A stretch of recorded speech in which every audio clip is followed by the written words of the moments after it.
આટલો ખખડતે જ મારો પાટીદાર સમાજ ભેગો થયો છે હરખ ઉત્સાહ એકતા અને ભાઈચારાની લાગણી સાથે, ત્યારે એ દીધેલા ડામ કોઈ કાળે આપણે ભૂલી નહીં શકીએ.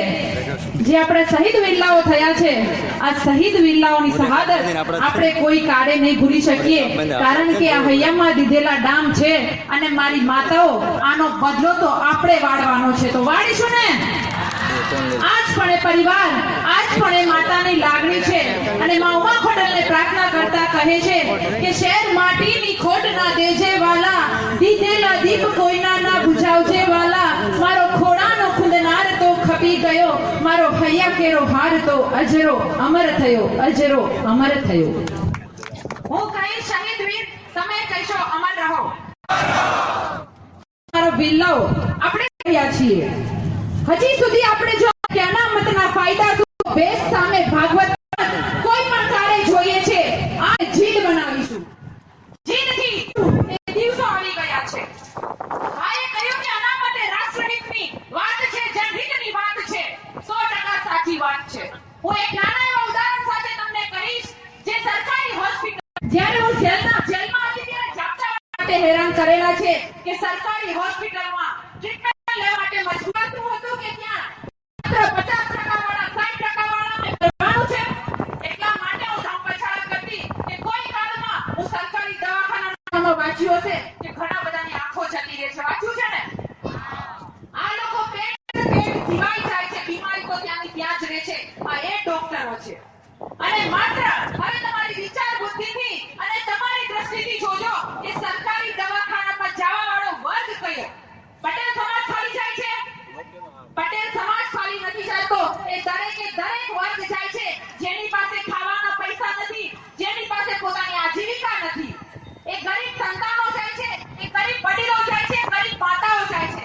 આ લડાઈ આ ગરીબમાં હિતની છે, કારણ કે આખો જાય છે તો ગરીબોની જાય છે. કોઈ મિનિસ્ટરોની કે કોઈ ધારાસભ્યોની નથી જાતી, કોઈ પોલીસ અધિકારીઓની નથી જાતી. આ લડાઈ એવી છે. એટલા માટે આપણે કહીએ છીએ કે અનામતને સમજવાની જરૂર નથી, માત્ર અનામતને જીદ બનાવો. આપણે કોઈનો હક નથી જોતો, આપણે માત્ર એટલું જ જોઈએ છે કે અમારો 95% આવે, 98% આવે, એ મારો વીર ડોક્ટર બનવો જોઈએ, એ મારી વીરાંગના બેન ડોક્ટર બનવી જોઈએ, એન્જિનિયર બનવી જોઈએ, આઈપીએસ અધિકારી બનવી જોઈએ. આ લડાઈ એવી છે. કારણ કે 45 વાળા પોલીસ બને અને 85% વાળો ચોર બને ને તો કોઈના બાપની તાકાત નથી કે 85% વાળા ચોરને પકડી શકે. આ લડાઈ એવી છે. એટલા માટે લડાઈ લડી રહ્યા છીએ. આપણે માત્ર જીદ બનાવવાની છે, એકતા અને સંગઠનથી પાટીદાર સમાજે લડવાનું છે. આવીને જો કે કડવા લેવા હલાડી ગોલવાડિયા મટી અને પાટીદાર સમાજ બન્યો છે. આ એકતા મળી છે અમને આંદોલનમાંથી. અમને ખમીર મળ્યું છે, અમને ખુમારી મળી છે. પહેલા અમે એમ્બ્યુલન્સ નીકળતી ને લાલ લાઈટ વાળી તોય નીચું જોઈને ભાગી જતા હતા મુઠ્ઠીઓ વાળીને. આજે અમને કોઈ પણ મિનિસ્ટરની ગાડી હોય કે કોઈ પણ અધિકારીની ગાડી હોય, અમને જ્યાં સુધી અમે ગુનેગાર નથી ત્યાં સુધી અમને ભીખ નથી. આ ખમીર, આ ખુમારી મળી છે. તો મળ્યું છે ને ઘણું બધું. ઘણા બધા આવી અને હવે આંદોલનને તોડવાના બહારથી પ્રયત્નો કરી રહ્યા છે. ત્યારે મારા વડીલો દુઃખ સાથે કહેવું પડે છે કે એ લોકોનો વાર એક જ હશે કે પાટીદાર સમાજની એકતાને ખરીદી લો, પાટીદાર સમાજની એકતાને તોડી દો. તો તૂટવા દઈશું આપણે આને? કોઈ પણ કાળે નથી તૂટવા દેવાનું. પછી એમાં એ ડગડગિયા વાળા, ચાચા ચાય વાળા આવે કે દાઢી વાળા, ચાકુની શાહ મામા આવે, આને આપણે પરચો બતાવવાનો છે. આને આપણે પરચો બતાવવાનો છે. કારણ કે જે ગુજરાતની ધરતી ઉપર ચા વેચતા હતા એને આજે આ ગુજરાતની ધરતીએ, આ ગુજરાતની જનતાએ અને ખાસ કરીને પાટીદારોએ એને પીએમ સુધી પહોંચાડ્યા છે. આ વાત માનો છો ને? તો અત્યારે જ્યારે ગુજરાત આંદોલનની યાદમાં સળગી રહ્યું છે, જન જન આંદોલન કરી રહ્યા છે, એ દલિત સમાજ કરે છે. અને એટલું જ નહીં, એ જેને યશોદા મારવાડી બહેનો, એવી આશાવાર્તા બહેનોને પણ લોકો તો આ ગાડીઓ ભરી ભરી અને આ મોદી હતા. આ એ બહેનો જો એની સામે પડી હોય 2017 માં છે. તો આપણે નેતાઓને કહેવાનું છે, પાટીદારની બેન તરીકે કહું છું કે આ ઈવીએમ માં છે. કારણ કે દરેક મત દેશના જાગૃત નાગરિક તરીકે કરવું તમામ નરાધમો છે. અને એટલું જ નહીં, હું તો કહું છું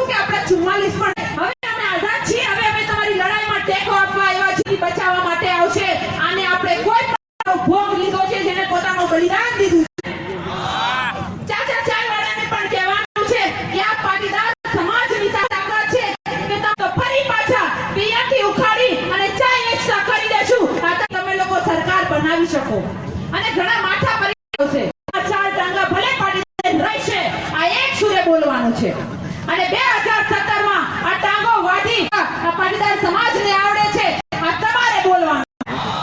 મારી માતાઓ તમારે ખાસ બહાર નીકળવાનું છે. નારી શક્તિને હરાવવાની તાકાત કોઈમાં નથી. શિવાજીને વીર રસ, શિવાજીને તલવાર પકડતા કોઈ શીખડાવી હોય ને તો એ જીજાબાઈ છે. તમારે પણ અમને ધારિયા પકડાતા શીખડાવવું પડશે. કોહાણીઓ આપણા દાદરના આ હથિયારો આ ઓજારો પકડતા તમારે અમને શીખડાવવું પડશે તો શીખડાવીશો ને?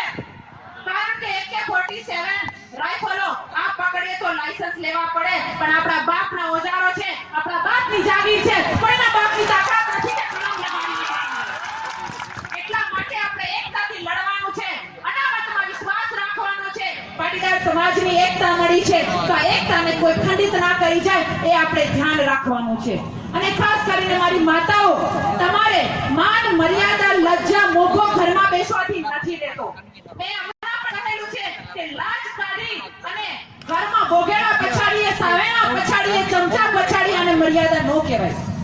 મર્યાદા તો ત્યારે કહેવાય જ્યારે ભલે માથું ખુલ્લું હોય અને આપણે પિતાજીને પૂછીએ, આપણે સસરાને પૂછીએ કે ચાય પાણી પીધા દાદા, આપું તમને, તમારી તબિયત સારી છે, આને મર્યાદા કહેવાય. તો ઘરની બહાર નીકળતા તમારે શીખવું પડશે. ઘરની બહાર આપણા સમાજની આબરૂ લૂંટાઈ રહી છે, સમાજની માન મર્યાદા લૂંટાઈ રહી છે.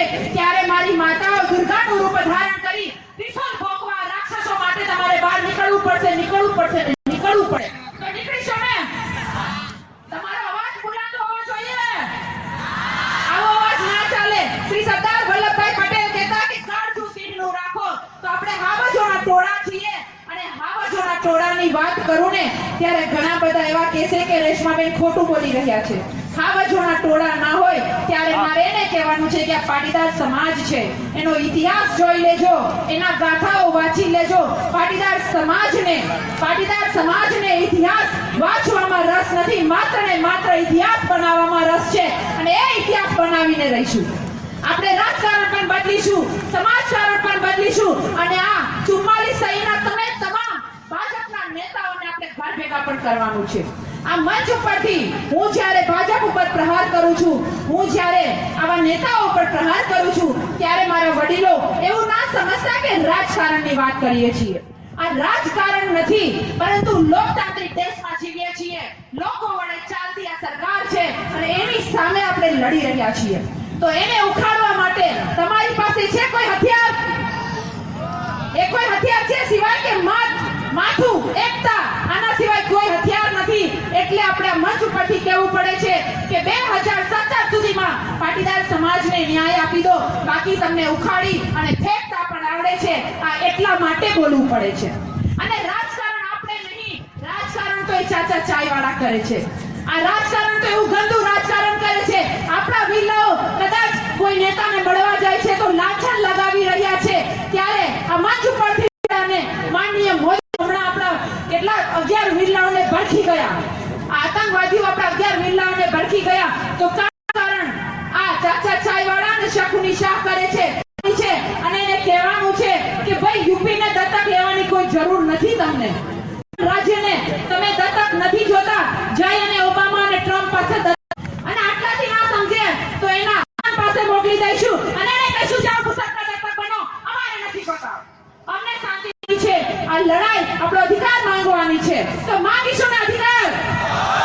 બધાને વાત નથી છે કે અનામત આપણને મળશે અને મળશે. આપણે કોઈથી ડરવાની જરૂર નથી. પાટીદાર સમાજના સંતાનો છીએ અને કહેવાય છે ને કે શેર પેદા નહીં કરતી, કિસી કે બાત સે ડર નહીં કરતે. વલ્લભભાઈ પટેલના નામ સાથે એટલે જ આપણે કસોટીઓ દેવી પડે છે, એટલે જ આપણે રોડ ઉપર નીકળવું પડે છે. રાખવાની છે એકતા અને સંગઠનથી લડવાનું છે. આ વાતથી આપણે ડરાવવાના છે. હવે વધારે ગુંજનાદ કરવાનું છે. શ્રી સરદાર વલ્લભભાઈ ટૂંકો પડે માત્ર